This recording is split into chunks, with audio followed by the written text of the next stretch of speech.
एक दफ़ा एक बहू शादी के बाद अपने ससुराल में पहला खाना बनाती है और खाने में खीर बनाती है। खीर अच्छी नहीं बनती।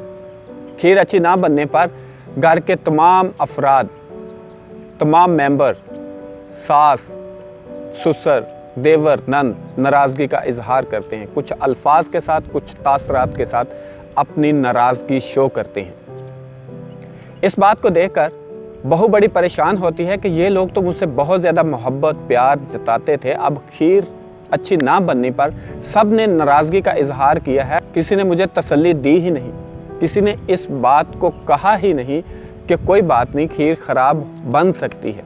अभी वो इसी शशोपंज में थी, बहू का खावंद घर में दाखिल होता है और बा आवाज़ बुलंद कहता है कि जो दूध मैं सुबह लेके आया था उसको इस्तेमाल तो नहीं किया, वो तो ख़राब था।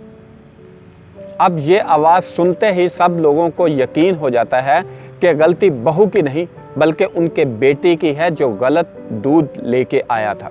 बेटे की गलती पता चलने पर सबकी नाराज़गी ख़त्म हो जाती है, सब नॉर्मल हो जाते हैं और बेटे के साथ नाराज़गी का इजहार नहीं करते। ये कहानी थी उस ख़ानदान की जो उनके साथ वकूफ़ पज़ीर हुई, लेकिन ये कहानी माशरे के अंदर हर ख़ानदान की है कि जब तक बहू शादी से पहले अपने मेके में होती है तो वो ससुराल के लिए बहुत प्यारी होती है, बहुत लाडली होती है और उनकी बेटी होती है।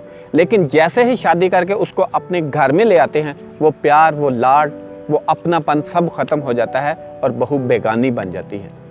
बहू से पैदा होने वाली औलाद तो अपनी होती है, लेकिन बहू फिर भी बेगानी रहती है। अपने बच्चों की गलतियों पर पर्दा डाला जाता है, लेकिन अगर बहू से कोई गलत हो जाए तो उसका चर्चा किया जाता है, हत्ता के गूंगे भी बोलने लगते हैं। अगर आप चाहते हैं कि आपकी बेटी सुख में रहे, चैन में रहे, उसको इज्जत मिले, तो दूसरों की बेटियों को इज्जत देना स्टार्ट कर दें, दूसरों की बेटियों के रास्ते हमवार करना शुरू कर दें, दूसरों की बेटी के लिए सुख पैदा करना शुरू कर दें, आपकी बेटी ऑटोमेटिकली सुखी हो जाएगी। ये थी आज की कहानी और इसका हासिल कलाम। मिलेंगे एक नई कहानी के साथ, तब तक के लिए खुदा हाफिज़। अगर वीडियो पसंद आई हो तो इसको लाइक और शेयर ज़रूर करें और अगर आपने सब्सक्राइब नहीं किया तो चैनल को सब्सक्राइब ज़रूर कीजिएगा।